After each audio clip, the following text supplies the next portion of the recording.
This is the AP World History Modern Exam, Section 1, Part A, Multiple Choice. Do not open this booklet until you are told to do so.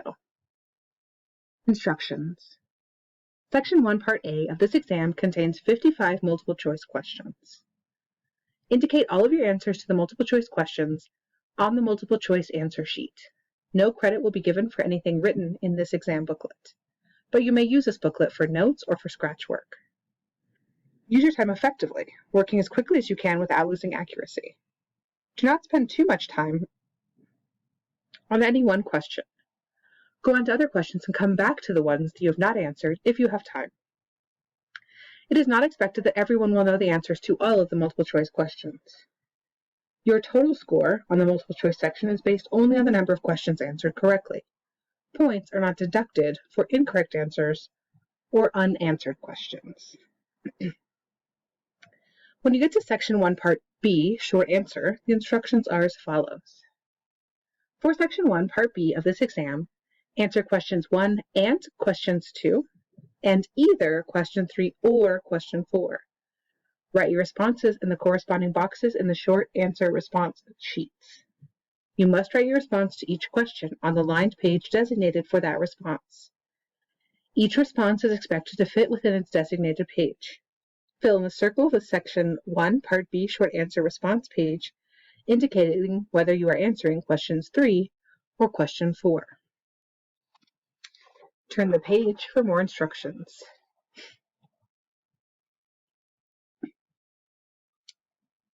This is the World History Modern Section 1, Part A. You will have time for 55 minutes for 55 questions. Each of the questions or incomplete statements is followed by 4 suggested answers or completions. Select the one that is best in each case, and then enter the letter in the corresponding space on the answer sheet. Source materials have been edited for the purpose of this exercise. You may go on to the next page. Questions 1 through 3 refer to the passage below. Quote, under the Song dynasty, the number of men who were granted degrees by passing the imperial examinations suddenly rose, indicating a similar rise in the number of candidates. This was made possible by the increase in China's productive power and the consequent accumulation of wealth.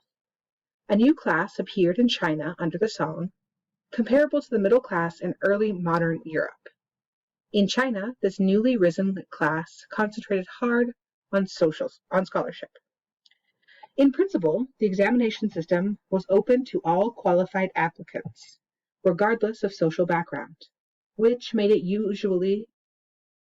unusually democratic. But for a candidate to continue his studies without interruption for such a long period required a measure of economic support that was simply not available to poor people. Thus, the contention that the doors of the examination system were open to all applicants was an exaggeration, of course. Yet, we must not lose sight of the historical context. The very idea that everyone should be eligible for the examinations, regardless of family background or lineage, was incomparably forward-looking in this day. It is true that the examinations not only produced officials loyal to the state, but also at times resentful, rejected applicants who opposed the system. Yet, when an old dynasty was replaced by a new, the latter usually undertook an early revival in the examination system, particularly unchanged. End quote. This is from Ikesada Miyazaki, historian in China's Examination Hell. This book was published in 1963. Question 1 asks, of all of the following developments in Song Dynasty China were important factors in the accumulation of wealth outlined in the first paragraph except A. Increased Chinese involvement in the Indian Ocean trade, B. An increase in agricultural production in China, C. Increased Chinese production of manufactured goods, D. An increase in technological innovations in China. Question 2. Which of the following statements from the second paragraph most directly supports the claim that the examination system strengthened the Chinese states? A. The statement that most successful candidates required a measure of economic support that was simply not available to poor people. B. The statement that when an old dynasty was replaced by a new, the latter usually undertook an early revival of the examination system, practically unchanged. C. The statement that the examinations not only produced officials loyal to the state, but also at times resentful, rejected applicants who opposed the system. Or D. The statement that the very idea that everyone should be eligible for the examinations was incomparably forward-looking for its day. Question 3 is on the next page. Which of the following best describes the author's claim about the Chinese examination system in the second paragraph? A. The system provided limited but important opportunities for social advancement in Chinese society. B. The system strongly reinforced rigid class distinctions between nobles and commoners in Chinese society. C. By offering opportunities to female scholars, the system elevated the prestige of women in Chinese society. D. By encouraging conformism and obedience, the system prevented efforts to reform and modernize Chinese societies in the 19th century. Continue to the next page. Questions 4 through 7 refer to the map below. This map is of the trade routes in North and West Africa, circa 1200 to 1500. Question 4. Which of the following led most directly to the development of the trade network on the map? A. The growth of trade cities on the Swahili coast. B. Innovations in transportation and commercial technologies such as caravanserai. C. The overall decline in the trade of goods along the Silk Roads. Or D. The emergence of the transatlantic slave trade in West Africa. Question 5. Which of the following contributed most directly to the increase in trade along the routes on this map? A. The expansion of empires such as Mali in West Africa. B. The expansion of the Mongol Empire across Eurasia. C. The start of the Protestant Reformation in Western Europe. Or D. The completion of the Christian Reconquista of Spain. Go on to the next page. Question 6. The spread of which of the following religious traditions was most directly facilitated by trade along the routes shown on this map? A. Christianity. B. Buddhism. C. Islam. D. Judaism. Question 7. In the period after circa 1450, trade along the routes shown on the map declined in large part because of the A. Decrease in the demand for African manufactured goods in Europe. B. The collapse of European economies in the wake of the bubonic plague. C. Disruption caused by the adoption of new gunpowder weapons. Or D. The increase of maritime trade along the African coast. Go on to the next page. Question 8 through 12 refer to the passage below. Huila, the Incan general, addressed the Spanish conquistadors with the following words, quote, "What are you doing to our ruler? This is how you repay his goodwill? Did he not command all his people to give you tribute? Did he not give you a house filled with gold and silver? Did he not give you his servants to serve you? What more could he give you now that you have imprisoned him?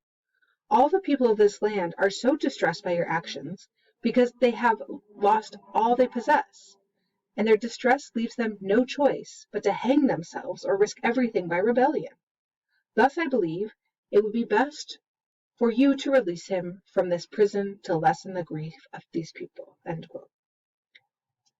It is worth noting that the Incan ruler, the Mancao Inca, a previous Inca ruler and father of Titu Cusi, whom the Spanish had imprisoned after conquering the Incan capital of Cusco in 1533. Titu Cusi, ruler of the regional Inca state established after the Spanish Empire had conquered the Incan Empire. This was a letter to the Spanish king detailing the abuses of the Spanish during the conquest in 1570. Question 8. The sentiments expressed by Willauma in the passage most clearly illustrate which of the following aspects of the Incan state? A. The persistence of cultural diversity within the empire. B. The influence of technological innovation in expanding the empire. C. The importance of the Inca ruler to the empire. D. The extensive territorial extent of the empire. Question 9. Which of the following was the most important long-term effect of the European acquisition of the wealth and resources of the Americas, as alluded to in the passage? A. A lasting shift in the balance of trade between Europe and Asia. Pardon me. B. The decline of feudalism in Europe. C. A decrease in the influence of Christianity worldwide. D. The end of Chinese maritime exploration in the Indian Ocean. Question 10. The sentiments expressed in the passage most directly indicate A. Opposition to growing syncretic religions. B. Concerns about the spread of epidemic diseases. C. Frustration over the establishment of forced labor systems. D. Resistance to European colonial expansion and control. Question 11. Which of the following most directly facilitated the conquest alluded to in the passage? A. Spanish control of the transatlantic slave trade. B. Spanish advantages over Native American populations in terms of technology and disease immunity. C. The completion of the Reconquista of the Iberian Peninsula. Or D. The establishment of a cash crop plantation economy on some of the islands in the Atlantic Ocean. Question 12. Which of the following is the most likely purpose of Titu Cusi's letter? A. To encourage rebellion among the subjects of the Incan Empire. B. To gain help from Christian missionaries in completing the conversion of his subjects. C. To characterize the Spanish conquest of the Incan Empire as unjust and illegitimate. D. To increase the political reach of the Incan Empire by its pre-conquest borders. You will go on to the next page.